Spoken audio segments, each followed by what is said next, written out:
परम आदरणीय हमारे बड़े भैया बाला बच्चन ने जन्म लिया है।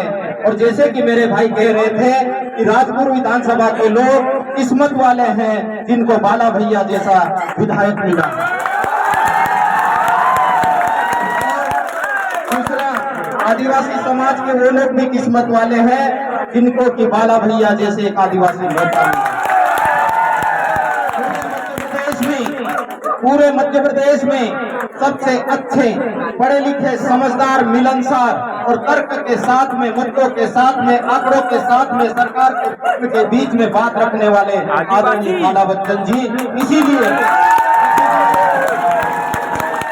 इसीलिए 2018 में जब मध्य प्रदेश की जनता ने भारतीय राष्ट्रीय कांग्रेस पार्टी को आशीर्वाद दिया और माननीय कमलनाथ जी के नेतृत्व में सरकार बनी तो माननीय बाला बच्चन जी को गृह मंत्री से के पद से नवाजा गया। और वो इस प्रदेश के जिनके डीएनए में गद्दारी है, सिंधिया जी ने गद्दारी की और जनता के मैंडेट को छीना और इस प्रदेश की सरकार को बेच दिया। नहीं तो पूरे 5 साल हमारे बाला भैया राजपुर से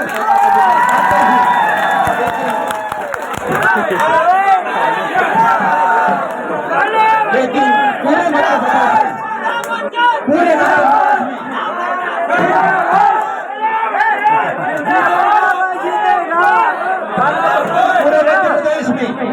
पूरे मध्य प्रदेश में पूरे 5 साल बाला भैया सेवा देते हैं। विधायक के रूप में तो राजपुर में सेवा दी ही और विपक्ष के रूप में भी पूरी दमदारी के साथ में बाला भैया ने आवाज उठाई। हम पढ़े लिखे लोग इसके गवाह।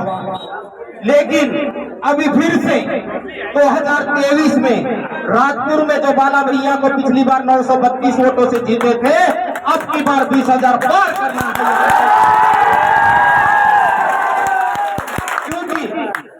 ये पिछले 19 साल में शिवराज की सरकार जो कमीशन खोरी है, जो बदमाश खोरी है, जो लूट खोरी है और जो गरीबों का पैसा छीनकर उन चंद लोगों के जेब में डालने वाली है। यहाँ शिक्षकों की भर्ती हो, पुलिस की भर्ती हो, चाहे पीएमटी का घोटाला हो, पटवारी की भर्ती हो, सब में घोटाला किया और लाखों करोड़ों रुपए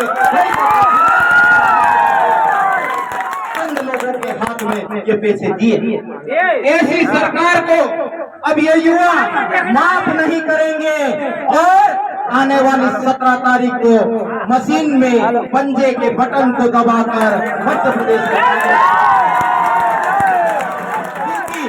मैं जानता हूं कि सभा में सबसे ज्यादा मेरे आदिवासी समाज के युवा साथी उपस्थित हैं।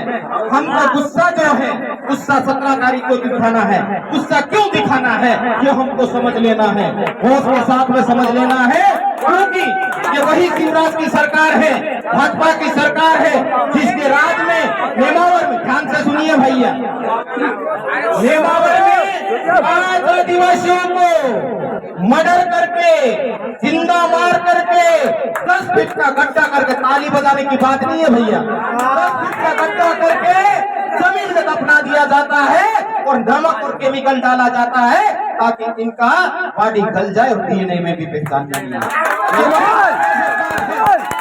ये वही भाजपा सरकार है जो नीमच में पिकअप की गाड़ी से एक आदिवासी भाई को खींचा जाता है और उसको मार डाला जाता है। ये वही भाजपा की सरकार है जिसके सरकार में खेरकुंडी खरगोन में एक पुलिस कस्टडी मेरे आदिवासी भाई को मार डाला जाता है।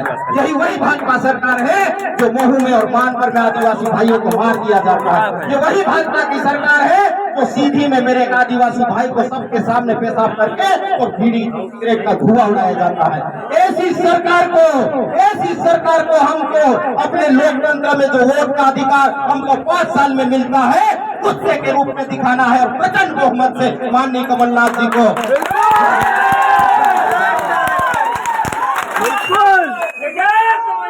ये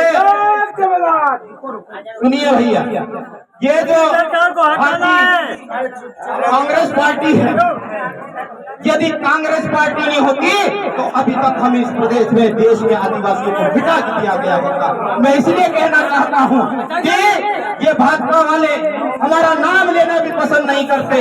मैं आदिवासी होने के नाते और आदिवासी लोग ज्यादा उपस्थित है इसलिए बोल रहा हूँ।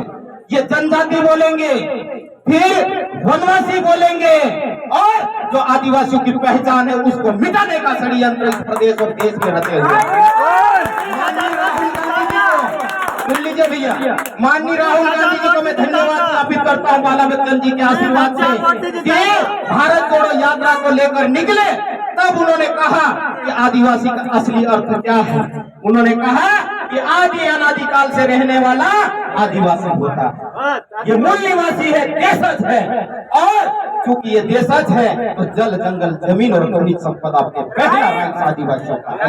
ये माननीय राहुल गांधी जी ये एक पार्टी हमको हमारे पहचान को मिटाना चाहती है, आदिवासी कहना पसंद नहीं करती है, हमारे त्योहारों को मिटाना चाहती है, हमारे रीति रिवाज को मिटाना चाहती है, हमारी भाषा को मिटाना चाहती है, हमारी जमीन को छीनना चाहती है, देश के संविधान को बर्बाद करना चाहते हैं। वो ऐसी पार्टी भाजपा है। इसलिए मैंने सेंटेक्स की नौकरी छोड़ के और 20 साल की नौकरी छोड़ के मेरे आदिवासी भाइयों की सेवा के लिए आया। मैं आखिरी बात कह के अपनी बात को खत्म करूंगा। जो बाला भैया हमारे इलाके के हैं, मालवा निमाड़ के गौरव है, मध्य प्रदेश के गौरव है, भारत देश के आदिवासियों का गौरव है। इसलिए हमको राजपुर विधानसभा से प्रचंड बहुमत से